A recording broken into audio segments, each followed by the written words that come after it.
sebuah kesyukuran karena ternyata kita masih dititipkan iman dari Allah kepada kita. Mungkin orang lain kalau panas-panas ini milihnya ngapain coba? Tidur, ya. Tidurnya ngorok lagi, ya. Atau apalagi selain tidur, nyari es kelapa, ya. Atau apalagi, ya. Ini kita enggak, ibu-ibu semua tetap patuh, disiplin, mengikuti pengajian yang sudah dijadwalkan oleh Ibu Faridah, ya. Nah, ini sebuah kesyukuran. Ini sepertinya peristiwa yang sederhana, namun kalau kita hayati itu luar biasa, dan kita semakin bersyukur kepada diri kita, ya. Saya mungkin mengingatkan kembali tentang bagaimana Rasulullah dengan para sahabatnya memperjuangkan Islam. Ingat kisah Bilal? Ya, tahu siapa tuh Bilal? Muazin pertama, ya. Salah satu sahabat pertama yang masuk Islam dari kalangan budak, ya kan? Kan ada sahabat yang dari kalangan saudagar, ya. Ada yang sahabat masuk Islam pertama kali dari kalangan anak-anak, ya. Itu banyak itu pengelompokannya. Salah satu cerita legendaris dari sahabat Bilal adalah ketika Bilal disiksa, ya. Di tengah siang bolong seperti ini, bahkan suhunya lebih panas, ya, karena di Saudi sana panas sekali. Bilal diikat, ya, karena dia budak yang ketika itu budaknya Abu Lahab atau Abu Jahal, ya. Mengetahui dia masuk Islam dan ketika itu sedang perangnya, sedang mendapatkan penentangan dari orang-orang kafir musyrik. Begitu Bilal masuk Islam itu sangat menghina Abu Lahab dan Abu Jahal. Kok bisa budak saya ini masuk Islam? Kok bisa budak saya mengikuti Muhammad? Ini keterlaluan, ini penghinaan. Udah, akhirnya disiksa, jarak jauh, diikat, ya. Kurang lebih mungkin seperti ini gitu ya. Kalau ini mungkin agak enak nih, pakai apa?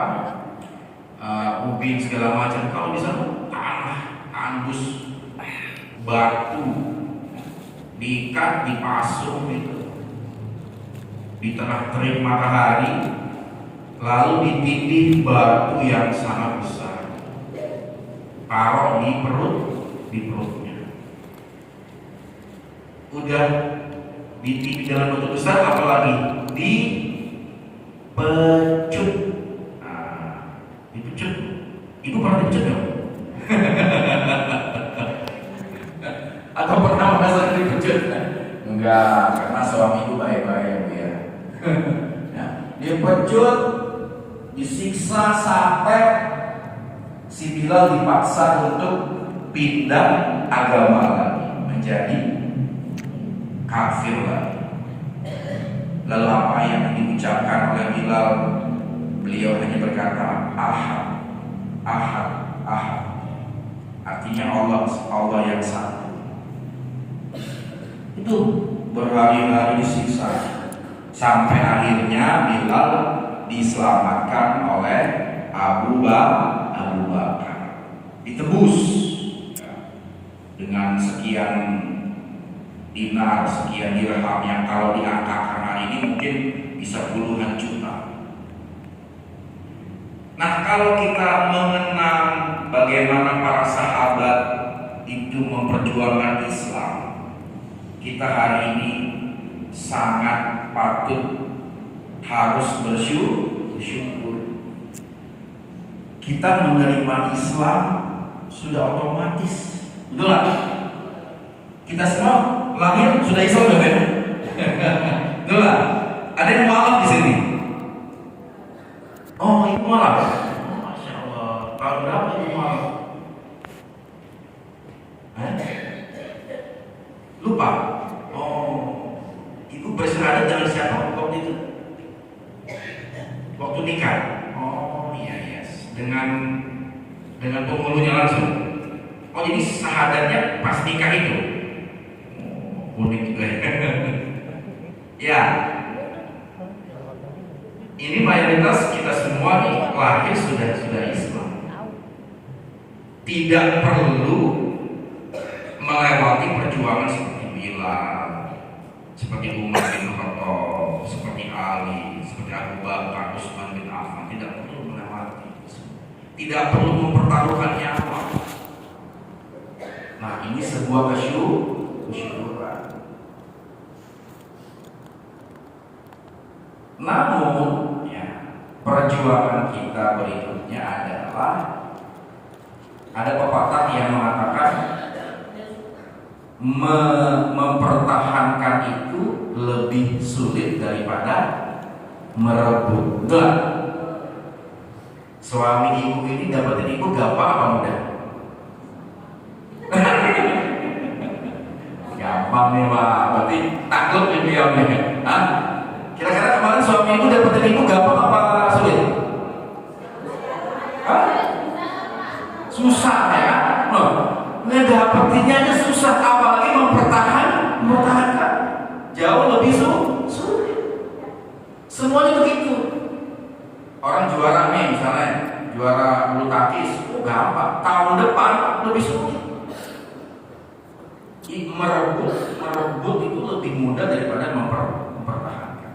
Mendapatkan istri itu lebih mudah daripada mempertahankan istri dalam kehidupan rumah tangga. Betul gak? Waktu ta'aruf paling ya ngeraktir bakso paling. Ya kalau ada rezeki ajak nonton, pamitan sama mertua, ya. Atau paling-paling kalau ada rezeki kasih mertua coklat, ya, beliin jas, ya. Gampang itu.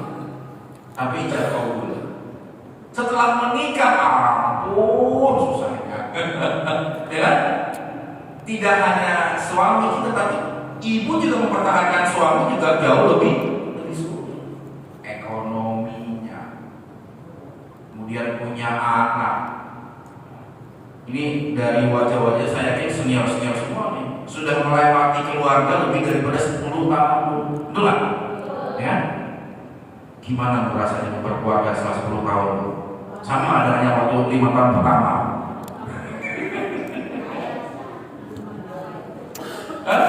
Ya, makin lama makin berat ya. Saya berkeluarga sudah 23 tahun. Ya, anak-anak saya sudah kuliah semua. Makin kesini makin berat. Ya itu. Ya. Jadi kalau kita ingat-ingat, kalau orang anak muda itu baru ta'aruf, baru jalan-jalan udah berantem. Ya. Belum tahu berantemnya kalau udah nikah kayak apa. Ya. Itu. Nah itu, jadi itu yang perlu kita syukuri, dan yang jauh lebih kita syukuri lagi adalah bahwa hari ini ternyata kita masih dititipkan iman sama Allah dalam diri kita. Betul nggak? Karena banyak orang di luar sana yang hanya dititipkan iman, tapi imannya tidak bekerja, tapi imannya tidak berfungsi. Betul nggak? Atau gampangannya Islamnya Islam KTP, sholat 5 waktunya gak dijalankan, Ramadannya cuma hari pertama sama hari terakhir. Betul gak? Ya.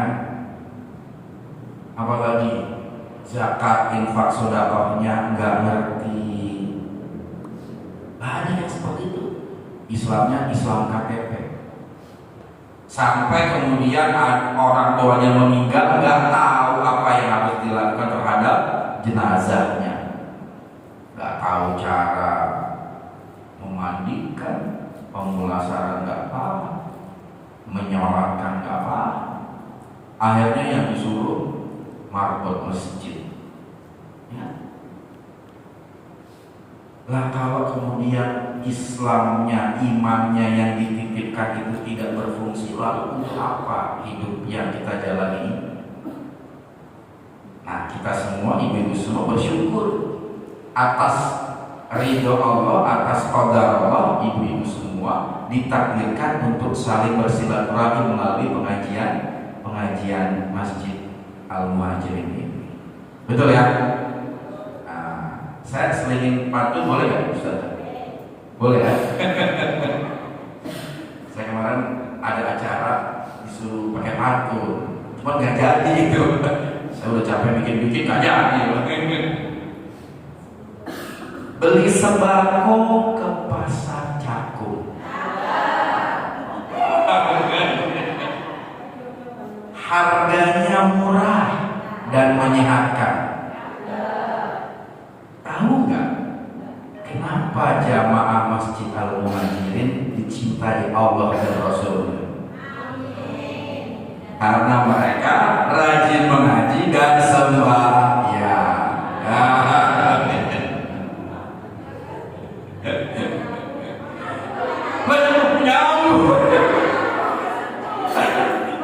Nyambung loh. Kan tahu nggak kenapa jamaah Al-Muhajirin dicintai Allah dan Rasulnya? Karena mereka rajin sembahyang dan ngaji. Masa nggak nyambung?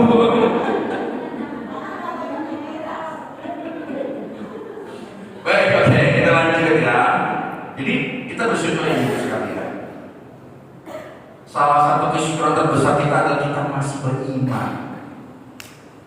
Jaga iman ini tidak mudah. Ya. Umar bin Khattab menggambarkannya menjaga iman, menjaga Islam, menjaga kebenaran itu seperti kita memegang bara api panas. Ya. Hari ini kita lihat berita-berita di luar. Ya. Anak-anak kita hari ini Bu terancam. Terancam apa? Terancam perilaku bullying. Ya, ada tahu apa itu bullying Bu? Kekerasan verbal menghina, jelek lo, hitam lo, emak lo kayak apa? Kekerasan verbal. Ada kekerasan perilaku mukul. Ya, banyak video-video mukul, jontok-jontokan, mukul tendang sampai sakit. Ada yang dicolok pakai lidi, matanya sampai buta. Masya Allah, siapa yang ngajarin? Di mana bisa terjadi? Yang terbaru di mana? NTT apa NTB ya? Anak anggota DPR menganiaya pacarnya sampai meninggal. Mereka hidup bersama, mabuk bareng-bareng, lalu bertengkar, dipukul kepalanya pakai bir itu, lalu dilindas. Masya Allah. Ya. Itu kan berarti fakta bahwa betapa iman ini sudah tergadaikan di luar. Nah, ini yang menjadi ancaman kehidupan kita di luar. Maka kita harus menjaga terutama jamaah Al-Muhajirin di RGTC ini. Bagaimana kita semua ini melalui pengajian dipimpin Bu Faridah menjaga keluarga kita, menjaga suami kita, menjaga anak-anak kita, menjaga tetangga-tetangga kita di blok 1 RGTC ini terlindungi dari hal-hal yang buruk yang ada di luar. Kalau bisa semua jamaah pengajian yang di RGTC ini dari semua blok Mahoni, Amsana, ya, semuanya itu masuk surga bareng-bareng nanti. Betul nggak? Amin. Bisa nggak kita masuk surga bareng-bareng? Insya Allah bisa. Satu klaster kita nanti di sana. Surga RGTC.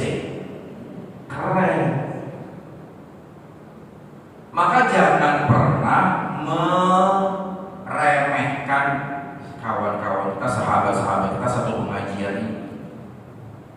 Nanti ibu bisa nanti kalau kita sudah di alam akhirat, sudah masuk surga, ibu bisa ngecek absen. Mana temanku ya? Oh ibu ini, oh ada di surga. Oh ada, kok ada satu, ada dua yang belum nih. Cek semua blok-blok surga. Enggak ada tuh. Kemana nih? Kalau nggak ada di surga berarti di mana dia? Di neraka dong. Itulah. Kan akhirat cuma dua, surga atau neraka. Yuk kita cek yuk. Oh cari semua. Surga Firdaus nggak ada. Surga kan ada 8 nih. Nggak ada semua nih. Wah, gimana ceritanya? Oh kita harus cek. Wah, lapor ke malaikat. Cek, oh ternyata benar dia ada di neraka.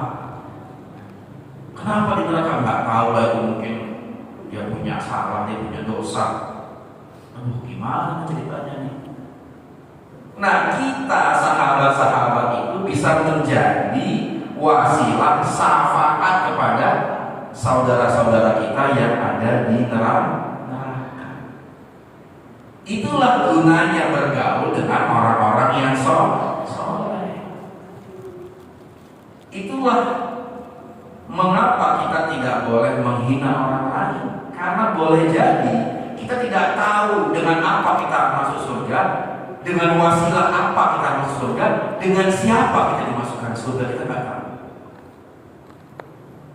Boleh jadi nanti kita masuk surga itu ditolong oleh orang yang pernah kita hina secara tidak sengaja, yang kita ejek secara tidak sengaja mungkin.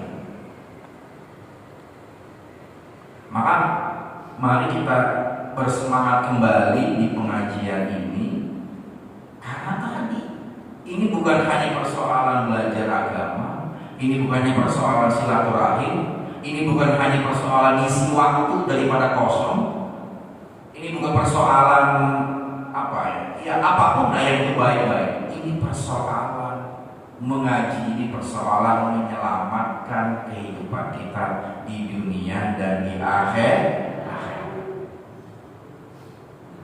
Jadi kita makin semangat ngaji, kita semakin semangat mendengarkan tausiah-tausiah dari para ustadz, dari para alim ulama,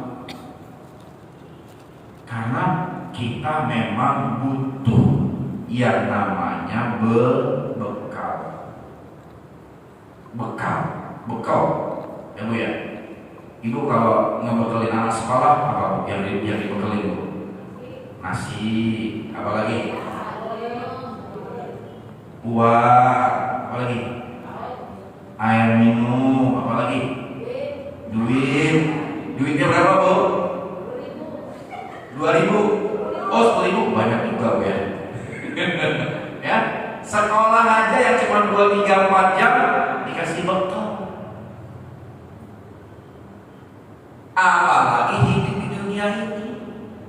Apalagi bukan hanya hidup di dunia ini, kita ini melewati 7 alam Ibu. Itulah berapa? 7 alam. Sekarang kita di alam berapa? Alam ke-3. Nah, alam pertama namanya alam roh.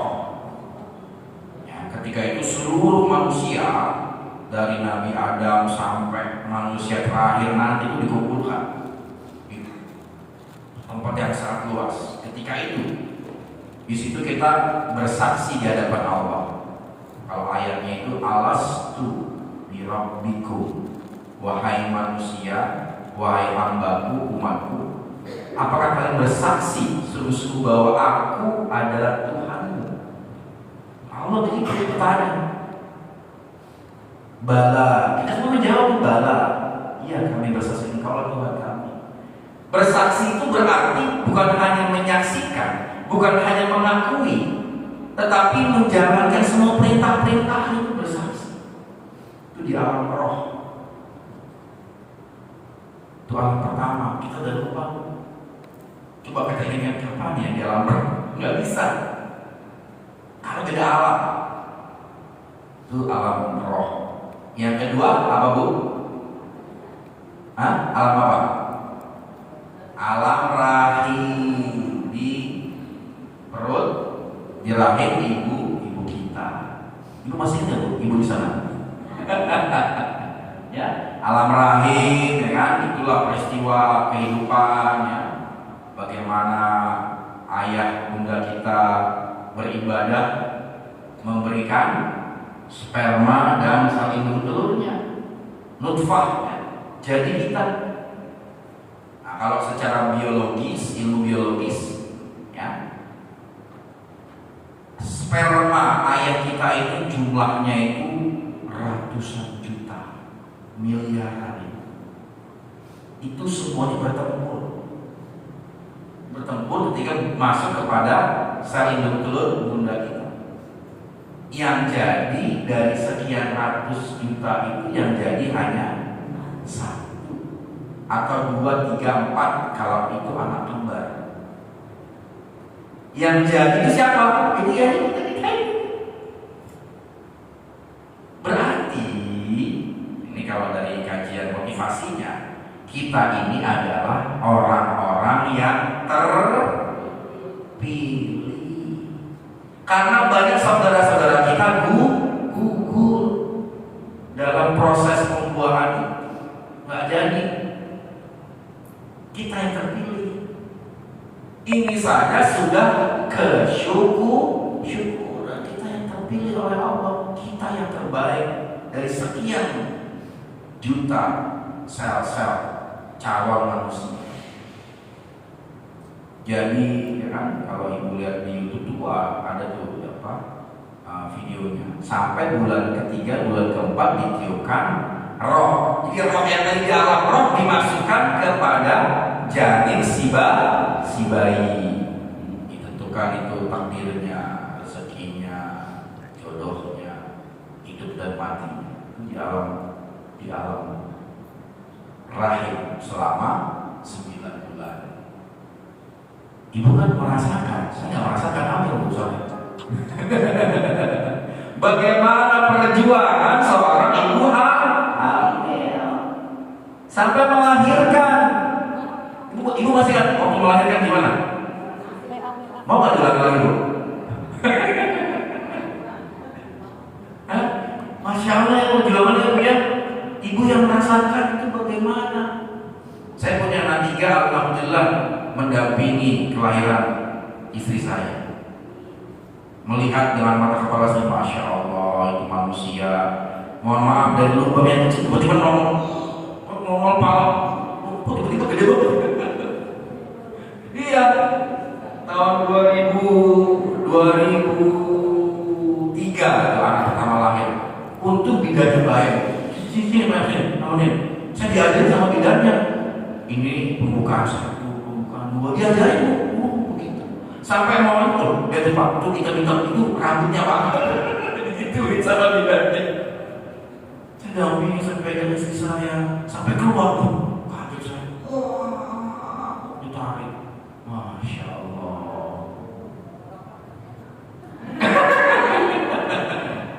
Nah, di situ saya memahami peristiwa melahirkan itu peristiwa syahid, ya kan? Karena ibu-ibu sedang berjuang memperjuangkan 2 nyawa, nyawa ibu dan nyawa anak ibu.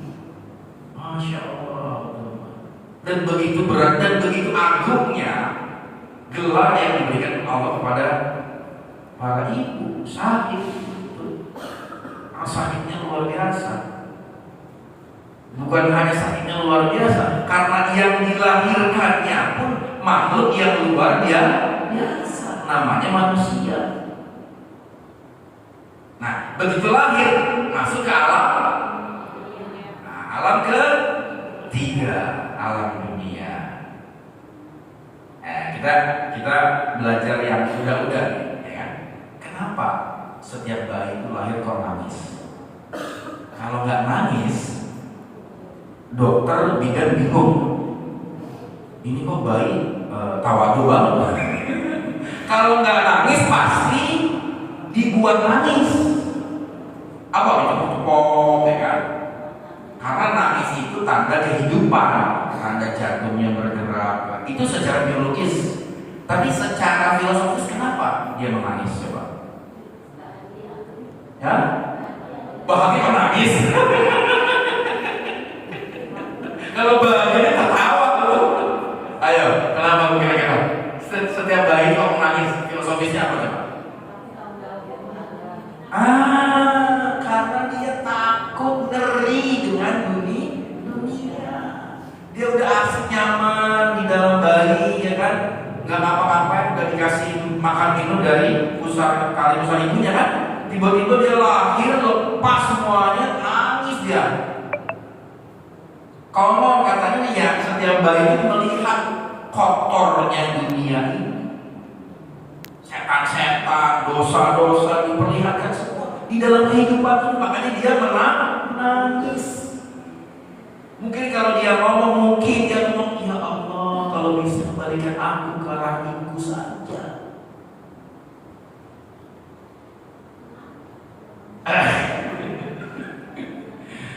Artinya dunia ini kotor.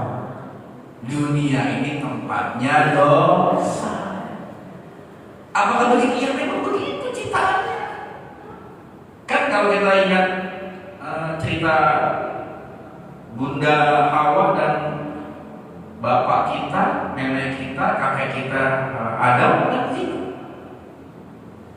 Keluar kau dari surga, turun ke bumi, dan kamu akan menjadi musuh satu sama lain.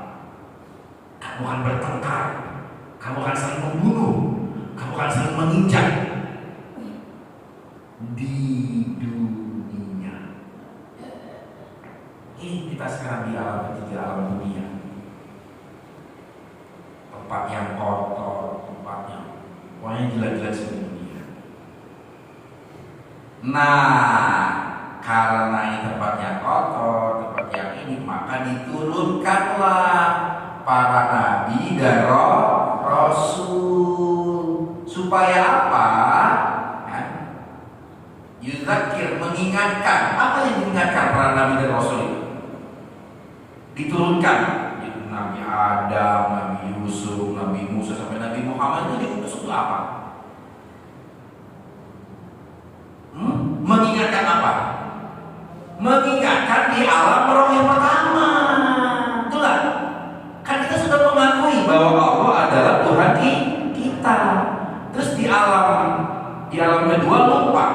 Di alam ketiga juga lupa. Datanglah, dikirimlah para rasul, para wali, para orang suci, supaya ingat perjanjian di alam roh. Turunlah syariat Islam. Kalau dulu syariat Yusuf, syariat Musa, syariat Isa, sampai sempurnanya al-yauma akmaltu lakum dinakum, sempurna Nabi Muhammad sebagai penyempurna. Kamu ingat Allah. Ingat Allah, gak hanya ingat Allah, itu namanya eling, lan waspada, eling ingat Allah. Gak begitu, enak banget ingat Allah. Ingat Allah, kamu harus sholat. Kalau sholat kamu harus berwudu, kamu harus ikutin tata tertibnya, syariatnya, niatnya. Sampai kemudian seluruh kehidupan ini di alam dunia ini ada syariatnya. Mengakui, mengikuti Allah itu dengan aturan-aturan yang sudah diajarkan oleh Rasulullah Muhammad. Maka kita harus mencintai Nabi Muhammad. Ayo kemana-mana nih temanya nih. Mencintai Nabi Muhammad karena kenapa? Karena perintah Allah itu titipannya melalui Nabi Muhammad. Bahkan mencintai Nabi Muhammad adalah salah satu ajaran daripada Islam itu sendiri. Kenapa kok pakai Nabi Muhammad? Ya karena pesan itu harus disampaikan melalui manusia juga. Betul lah? Nah, alam ketiga, alam dunia. Apa sih isinya dunia ini? Tadi yang jelek-jelek. Pak Imam kok ngomongnya serem-serem amat sih, yang jelek-jelek. Alladzi huwallazi khalaqal mauta wal hayata liyabluwakum ayyukum ahsanu amala. Allah yang menciptakan hidup dan mati untuk menguji kamu. Siapa di antara kamu yang paling baik amalnya? Jadi ibu, di dunia ini kok rasanya kok cobaan gak pernah berhenti ya? Betul gak? Udah capek-capek nyekolahin anak SD, ya SMP lagi, bayaran lagi, ngurus BPJS, ngurus SKPN, suami sakit, anak sakit, kok gak kelar-kelar ya? Betul gak? Kenapa begitu? Ya memang isi dunia ini isinya cobaan. Sampai kapan? Sampai akhir menutup mata. Nah, iman datang, Islam datang untuk membekali kita untuk menghadapi cobaan-cobaan itu. Alam dunia, alam ketiga. Yang keempat apa? Alam kubur, alam barzah. Siapa yang udah kesana? Belum? Mau kesana nggak? Kita dulu aja. Ibu duluan ya, nanti lapor ke saya. Alam keempat, alam barzah. Berarti di alam barzah ini berapa jenazah arwah? Ratusan ribuan kan? Dari Nabi Adam sampai ya bapak kita, ayah kita, sampai yang tetangga kita yang baru meninggal kemarin di alam barzah. Nah, itu apa yang terjadi di alam barzah itu kira-kira? Beritanya apa? Ngapain mereka sekarang kira-kira ya? Ibu kita yang amal lagi ngapain sekarang ya? Apalagi ngopi-ngopi gitu ya? Atau masak gitu? Kadang-kadang kita kayaknya perlu berpikir ini lagi ngapain gitu ya. Mantan suami, almarhum suami itu lagi ngapain di dalam sana ya? Dia lupa ingat sama aku nggak ya? Gimana ya? Apa yang dilakukan di alam barzah ini? Nah, namanya alam barzah. Mayat-mayat itu, jenazah-jenazah itu sudah tidak bisa ngapa-ngapain lagi. Mereka hanya menerima apa? Feedback, balasan dari yang dikerjakan di alam dunia. Kalau seorang jenazah itu waktu masa hidupnya dia suka ngaji, berarti di alam barzahnya dia ngapain? Ngaji. Kan ada hadis saya lupa itu. Orang akan meninggal dalam posisi yang paling sering dia kerjakan. Banyak cerita terus. Kemarinnya ada ustaz siapa itu, ibunya, dia cerita ibunya itu meninggal dalam posisi sedang mengaji. Karena ini sekali mengaji. Ada orang posisi meninggal ketika sholat, karena dia salah dia sholat. Sebagai begitu. Maka hidup ini adalah kebiasaan. Jadi kalau kita ingin jadi orang baik, pertanyaannya adalah kebiasaan apa yang kita lakukan sepanjang usia kita. Kalau biasa kita ngaji, ya bagus. Biasa kita mengenal orang lain, biasa kita berzikir kepada Allah, bersolawat kepada Rasulullah, itu bagus sekali. Dan sebaliknya, ya mohon maaf, yang tadi saya ceritakan tadi, pasangan itu yang meninggal gara-gara dilindas sama pacarnya itu kan suka minum air keras. Berarti keduanya kebiasaannya minum mabuk, meninggal dalam kondisi seperti itu. Alhamdulillah. Ya. Jadi alam barzah itu ya udah sesuai dengan amalnya. Ada cerita ya, kamu siapa? Ya, si apa? Roh ini, kamu siapa? Aku adalah pahala dari mengaji yang kau belum sering ngaji. Kamu siapa? Aku adalah pahala dari rombongan Jumatan yang kamu sering sedekahkan. Oh, kamu siapa? Aku adalah pahala dari orang-orang yang pernah engkau tolong. Nih kalau bicara ini hadisnya 3. Idza mata ibnu Adam inqata'a amaluhu illa min thalath. Kalau anak Adam mati, selesai segala urusannya. Royaltinya selesai, propertinya selesai, IPL-nya selesai. Ya, kecuali 3, apa ya? Kemarin kau amalin lan falafin shadaqatun jariyah, amal soleh au waladin solehin yad'ulah. Amal jariyah yang enggak berhenti. Ya, kalau ibu pernah memberikan Al-Quran, dititipkan di Al-Muhajirin misalnya Al-Quran ya, selama Al-Quran itu dibaca oleh orang, dia memberikan pahala terus. Sampai dia meninggal dibaca dengan pahala terus. Itu tadi siapa kamu? Aku adalah Quran yang kau wakafkan. Amal jariyah. Kemudian apa? Sedekah. Ya. Ilmu yuntafa'u bihi. Ya. Ilmu yang bermanfaat. Nah, ilmu itu apakah harus kiai, harus ulama? Enggak. Ibu semua punya ilmu kan?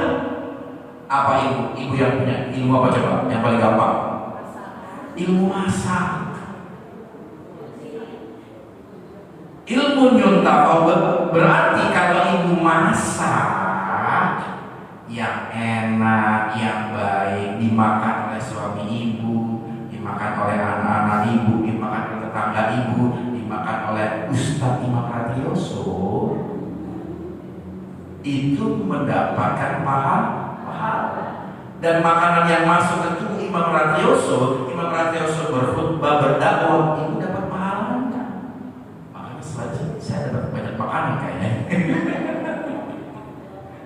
Awaladin solehin ya, atau anak-anak yang soleh yang selalu mendoakan kedua orang tuanya. Maka bersyukur ibu kita punya anak. Bersyukur kita didik anak itu jadi anak-anak yang soleh. Oke, itu alam barzah. Yang kelima apa? Belum. Apa coba?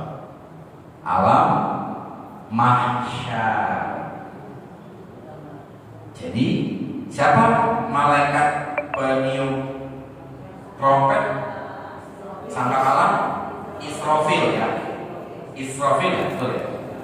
Jadi kan ketika itu waktunya kiamat ya, Israfil meniup trompetnya itu 2 kali. Pertama, tanda kiamat. Semuanya hancur binasa. Ya. Kalau ibu pelajari Bima Sakti segala macam, aduh itu kita tuh kayak ibu tahu pasir ya, ada bangunan, ada gundukan pasir.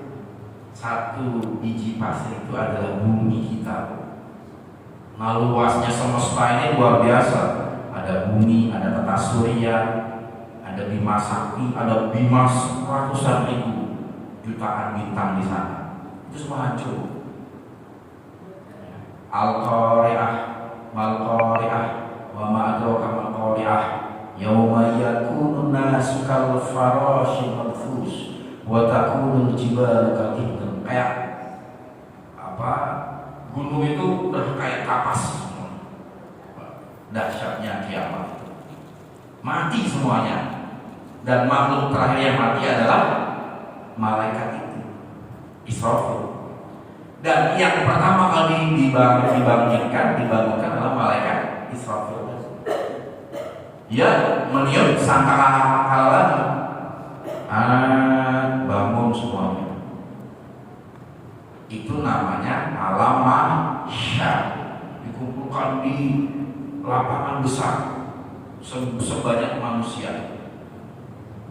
Orang yang mati, orang yang mati dimutilasi 7 bagian, kepalanya kalau dicakung, kakinya kalau dipotong kelapa, jantungnya kalau diaceng, itu nyatu lagi tuh kayak film Iron Man tuh ngumpul lagi. Utuh. Apa yang dilakukan di alam mahsyar tadi dibangkitkan, dan mohon maaf, satu semuanya telanjang. Tapi telanjang nggak ada yang ngintip, nggak ada. Cakep seksi, nggak sempet. Alam mahsyar udah nggak sempet, semuanya memikirkan dirinya sendiri. Kenapa? Karena akan menghadap Allah. Nah, itu alam mahsyar yang kelima. Alam keenam adalah alam hisab. Dipanggil satu, nah kita ngantri kita. Ngantri dipanggil manusia abad ke-10, abad ke-11 sampai kita mungkin dipanggil nanti. Imam Prato Yusuf siap. Nah, ketika masa itu di alam penantian itu kita berkumpul dengan sahabat-sahabat yang paling sering kita kumpuli di dunia. Kan ceritanya ada di bawah panji-panji Islam. Yaumul yang ke-6 adalah Yaumul Hisab. Disitulah syafaat turun. Yang tadi saya ceritakan saling tolong menolong turun. Itulah timbangan itu ditimbang, banyakkan beratnya, banyakkan baiknya, banyak buruknya. Disitulah muncul orang-orang yang merugi, datang dengan banyak amal tapi merugi. Ada hadisnya ya? Karena orangnya rajin puasa, rajin sholat, tapi timbangannya minus. Kenapa? Karena dia suka ngomongin orang, ngejelekin orang. Pahala sholatnya langsung hilang, dan pahala sholat ganjaran dari dia menghina orang lain, dia memberikan pahala kepada orang yang dihina. Jadi kalau ibu hari ini itu banyak dihina orang, alhamdulillah. Ya, ibu ngambil pahala orang yang menghina. Nah, baru yang terakhir alam ketujuh adalah akhirat, surga dan neraka. Ada yang jalannya cepat seperti kilat, ada yang cepat tapi tidak terlalu cepat, ada yang merangkak. Nah, iman Islam kita inilah bekal selama hidup di dunia. Penentuannya dari alam ke-4, 5, 6, dan 7 itu ditentukan di alam dunia ini. Inilah perjuangannya. Rasulullah berkata, ahsanul qurun qarni wa ba'di. Zaman generasi yang terbaik, kata Rasulullah, itu adalah generasinya Rasulullah. Sahabat, lalu tabi'in, lalu yang ketiga tabi'in. Ya, imannya luar biasa para sahabat-sahabat itu. Tapi berita gembiranya nih, ibu sekalian, buat kita semua. Rasulullah pernah berdialog sama sahabat-sahabatnya. Tahukah kalian siapa iman yang paling hebat di antara hamba? Kami ya Rasulullah. Oh iya, kalian masih hebat. Kalian bertemu aku langsung, makan bersama aku, sholat bersama aku, perang sama aku. Siapa yang iman yang hebat? Iman yang hebat adalah umat-umatku nanti, yang mereka tidak pernah bertemu aku, tidak pernah melihat aku, tidak pernah bersalaman sama aku, nggak bisa, karena beda zaman, ratusan tahun. Tapi mereka beriman kepadaku, taat kepadaku, bersolawat kepadaku. Itulah orang-orang yang imannya adalah hebat. insya Allah kita ini semua adalah orang-orang yang disampaikan Rasulullah tersebut adalah orang-orang yang imannya hebat. Ya. Saya sampai jam berapa? Masih? Saya jawab dulu. Masih? Oke. Baik. Ada pertanyaan sebelum saya lanjutkan? Oh iya. Betul. Sebar.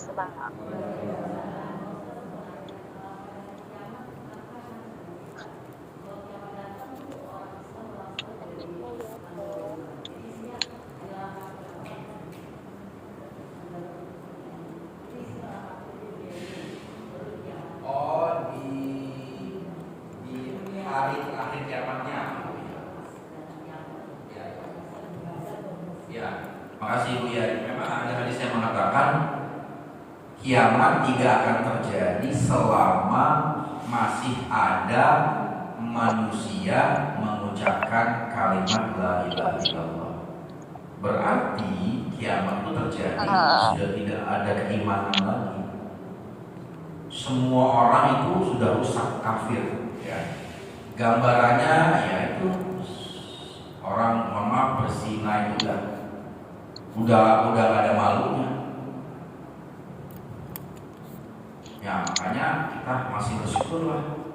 Ya, mudah-mudahan kita tidak mengalami kiamat itu. Yang jelas kiamat itu makin dekat. Jadi kesananya ini bukannya baik, makin tidak baik karena makin mendekati kiamat. Dan sebagian dari tanda-tanda kiamat besar itu sudah diperlihatkan hari ini. Ya, ini peringatan buat kita untuk menambah kehati-hatian, menambah keimanan kita. Ya, Ibu ya. Oke, ada lagi? Apa nih Mas? Iya. Ya, silakan. Oh ya, Ibu silakan.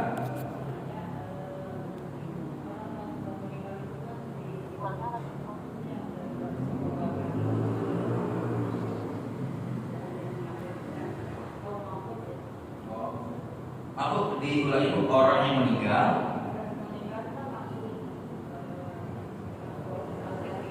di alam barzah tadi ya. Terus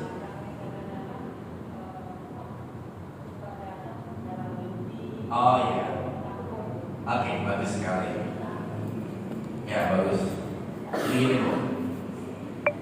Jadi sebenarnya kematian itu harus kita pahami, kematian adalah peristiwa yang menyenangkan. Karena tanya Ibu takut mati apa? Ibu sama mati takut apa senang Bu? Ibu sama kematian Ibu takut apa senang? Kebanyakan takut. Kalau nggak takut kenapa rumah sakit banyak? Ya kan? Nah ini pemahaman yang salah. Kita harus senang dengan kematian. Karena kematian itu mempertemukan kita dengan Allah. Itu sudah ketemu Allah. Senang Pak tapi jangan mati.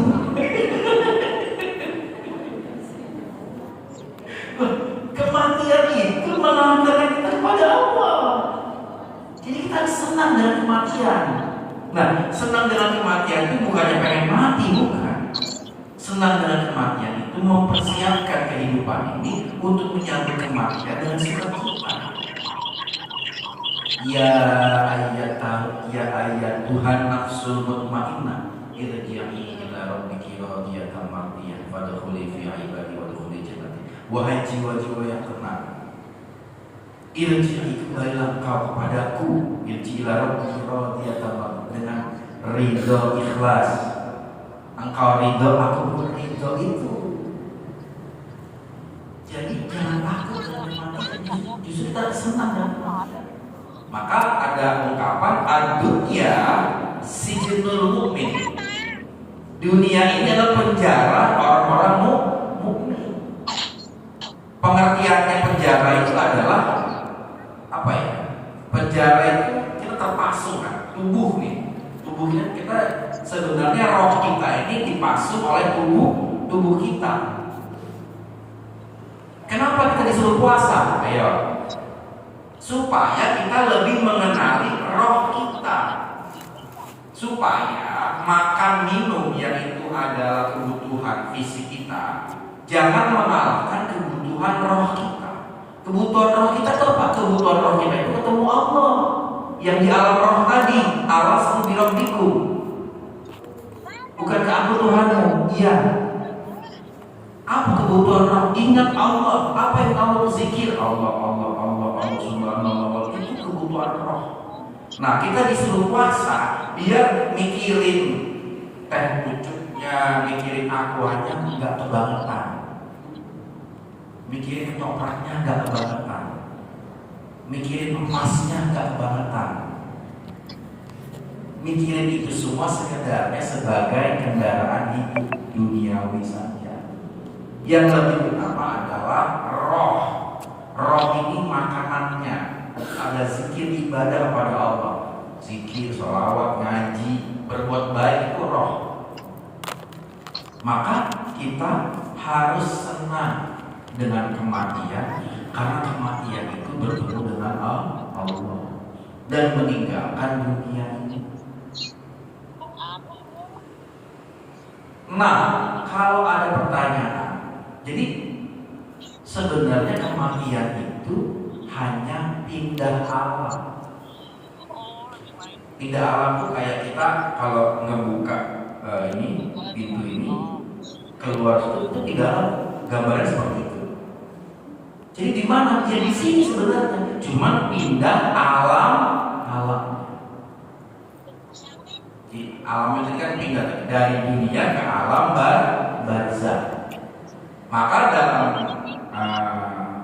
ayat apa saya lupa. Wala tahsabanal ladzina qutilu fi sabilillahi amwat bal ahya. Kamu jangan menyangka orang-orang yang mati di jalan Allah itu mati. Mereka itu hidup, tapi kamu tidak tahu. Jadi orang peristiwa kematian itu hanya pindah alam saja.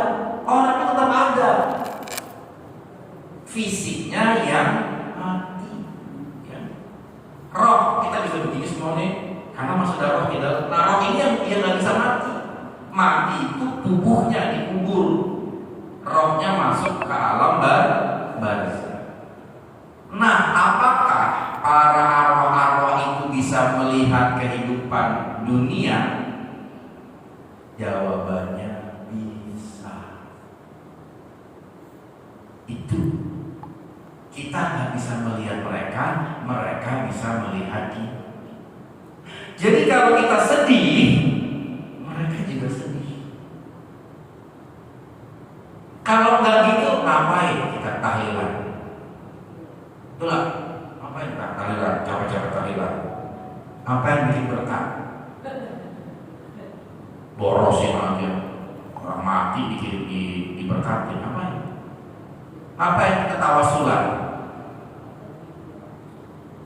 Ya, sambung, alamnya nyambung. Mereka tahu kita nggak tahu mereka. Nah, kalau kita bikin tahlilan, mereka senang, dapat hadiah. Roh-roh itu nggak perlu mercy.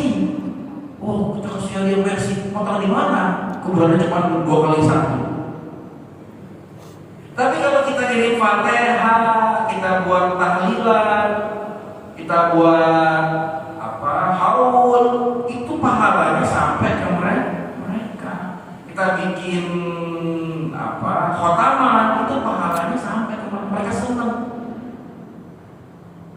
Kan itu ada ceritanya Habib Munsir Al-Musawa, Allah baghfir lahu, ya, cerita beliau waktu masih hidup bertemu dengan Rasulullah habis ngadain maulid. Ya Rasulullah, gimana? Kau senang gak dengan apa yang aku adakan? Aku senang dengan maulid kamu. Siapa? Siapa yang paling kamu senangi? Tahu gak jawaban Rasulullah? Yang paling aku ingat pertama kali adalah orang-orang yang masang spanduk. Yang masang spanduk, yang sama Rasulullah pertama kali, bukan yang di mimbar itu, bukan. Yang masang spanduk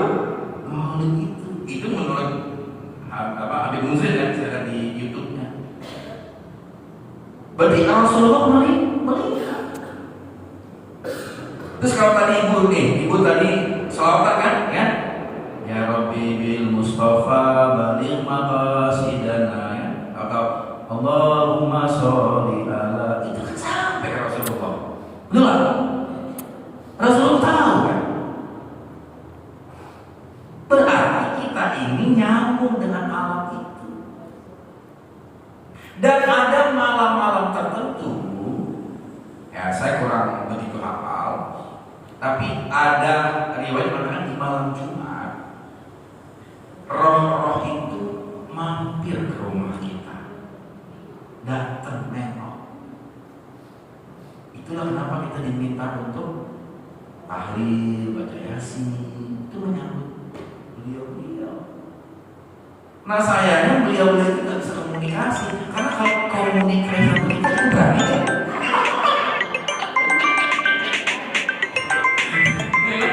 Beliau sangat sayang nih sama suamiku almarhumah, ya.